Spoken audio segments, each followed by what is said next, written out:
Well, more and more focus in recent years has been placed on the composition of boards of directors and making sure that they have diversity. You may remember the state of California stepped up by requiring all publicly traded companies in the state to have at least one female member of its board of directors and looking to expand that even further. A new book looks at the state of boards. It's titled How Boards Work and How They Can Work Better in a Chaotic World. The author is Dambisa Moyo, who's an economist, has served and currently serves on the boards of directors of Chevron and 3M. And she's also co-principal with family office Versica. Dambisa, thanks very much for your time today. It's a pleasure to be here. Thank you so much for hosting me. Thank you. So in doing the work that you've done, in your viewpoint, has the mindset of boards of directors changed, or have they in some cases been forced to change due to what their shareholders are really expecting from them? So let's just take a step back. Every single day, billions of goods and services are delivered around the world without incident. And this has been going on for centuries. And so fundamentally, corporations and the boards that serve on top of these corporations, providing oversight, are doing a good job. Of course, we are familiar with the fact that things change and sometimes corporations fall afoul. We know of the worst case scenarios, whether it's WeWork or GE, etc.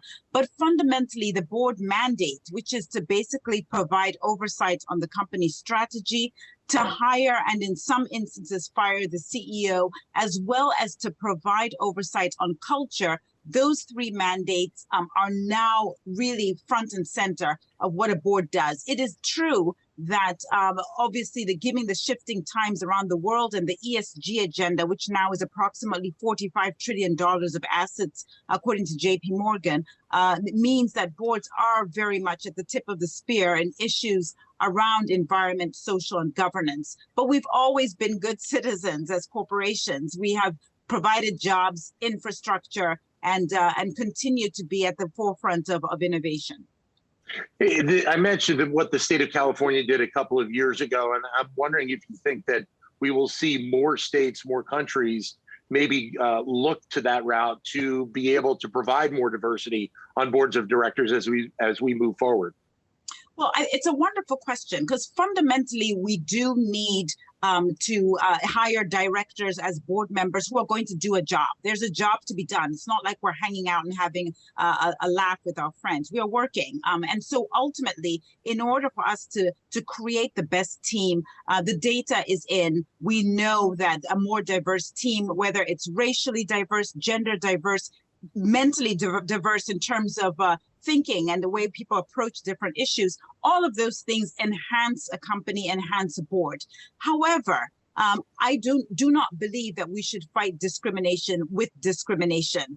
There is a lot of great talent out there that happens to be white and male, and we should not lose that in sort of overzealous efforts to create diversity. And to be honest, the good news is that there's so much great talent in terms of women, in terms of minority groups and people with different backgrounds that I don't think we'll have to shirk in terms of quality. But we do have to be aware that we don't want the narrative to suggest that boards are going to put women and minorities on the boards at the expense of white guys who are critically important as well in terms of driving business going forward. So in terms of the general role of a board of directors over this last 14 months, do you think the pandemic has had an impact on the mindset of boards when thinking about both operations, but also thinking longer term? Because so many people have said, you know, we're obviously in the midst of a pandemic here, but there's nothing that's going to say that we couldn't be in another pandemic in 5 years' time. Absolutely. And if you take, again, boards have been around since the 17th century. I mean, the earliest boards are from the 1600s. And if you think of that sweep of history, boards have gone through World War I, World War II, through the Industrial Revolution, many other crises, including the Spanish flu of 1918 to 1920. So, you know, that is part and parcel of the role of a board, is to provide support and oversight to ensure risk mitigation to the companies are winning in different environments. But I think what is critically important is that we don't lose sight also of opportunities to the upside. We cannot shrink our way to growth. And so whatever what gets thrown at us, whether it's ESG challenges, or geopolitical changes, deglobalization, digitization, corporations are constantly blocking and tackling to make sure that these companies withstand the test of time. And I've been fortunate. I've been on boards that are as long as 360 years old. And that is what the trick is ultimately. How much conversation, since you bring up ESG, how much conversation is there around sustainability amongst boards that you've been involved in, especially in the last couple of years? Oh, enormous. But I've been on boards for over 10 years. And even 10 years ago, we were talking about it. The nature of the conversation has, of course, changed. If you go back 10 years ago, we were talking about corporate social responsibility. And the truth of the matter is that a lot of that conversation was sort of ring-fenced and secondary. Now, aspects of ESG, whether it's climate change, pay equity, worker advocacy, racial and gender diversity, data privacy issues, obesity. I mean, the list goes on and on. Those issues are much more part of the integrated reporting and the way we think about business, not again just to the downside risk management, but also for longer term opportunities to the upside. So then how much communication there obviously is between the board and the CEO or the C-suite in general. How much then do you think should also filter down to the lower levels of an organization as well?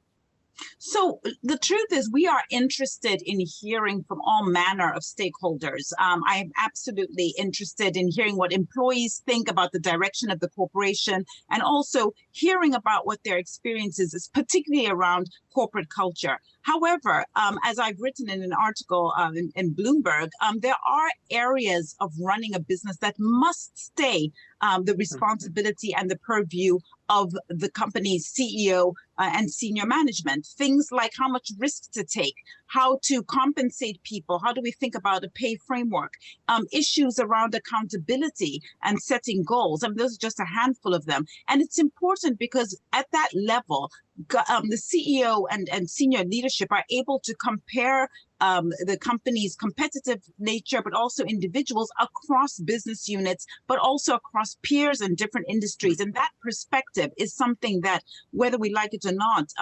employees, on the shop floor don't always have. So when you're talking about being on a board for a publicly traded company in comparison to private company, are there significant differences in how they view that, or are they more subtle differences in terms of the operation or of the role of the board? So ultimately, corporations are, the best and most successful companies are the ones that survive. You don't want to be a board member of a company that goes bankrupt. I mean, I think that is the biggest indictment. And thank God I haven't had to experience such a trauma. And so that doesn't differ between a public or private company. It is true, however, that for publicly traded companies, they are under the cosh. Every quarter, we are required to provide information on financials, on operations, as well as human capital, and more on this ESG agenda. And so it is putting our feet to the fire. But even with all of this, we cannot lose sight of the longer term responsibility that companies have. And I think that clearly private companies have a bit more wiggle room, more degrees of freedom, because they are able to take long-term bets without constantly having to explain themselves every few months. Certainly not in a big way. There was obviously a lot of conversation in recent years when President Trump was in office around the topic of globalization and maybe not being as global as we've seen in the past. Where are you on that issue that you think we are right now, and maybe potentially where we're headed? So just to be absolutely clear, I 100% support the notion of globalization as it is as prescribed in a textbook. And the reality is I'm deeply worried that we are on a path for the breakdown of globalization as we have known it in all 5 of its key areas. By that, I mean, we are seeing a reduction in trade. Trade volumes have basically flatlined, according to the World Trade Organization. We're seeing challenges to global capital moving across borders because of the inability to repatriate money, capital controls. We're seeing the inability for people to move. Immigration is another big piece of this. And of course, if you look around the world, global standards with the rise of China, as well as global cooperation, as we've seen with the pandemic response, as well as vaccine rollout, all these 5 aspects are under threat in a very, very aggressive way. And we know that this is not a good scenario. From 1930 to 1954, that was the mood music of public policy in the United States, and it cost society a lot in terms of economic growth, high unemployment, etc. So how important then is doing a book like this, like yours, How Boards Work, in the landscape of everything that is kind of out there today? Well, I hope it's important. The book's point of writing the book was twofold. Number one was to reassert the importance of global corporations, given where we are in the world. We need them for job creation, for building a tax base, for infrastructure, and of course for innovation, as we've just seen with the vaccine rollout. But beyond that, I wanted people to understand, I do a lot of seminars. I want the average person, as well as regulators, institutional investors, business school students, including the employees of the companies in which I serve and other board members serve, to understand what exactly the board mandate is. What is the board doing? And importantly, not just the mandate, but what levers a board has to influence change. And that's really what the book is about. Dambisa, thanks very much for your time. Greatly appreciated. All the best with the book. Thank you so much. Happy to be here.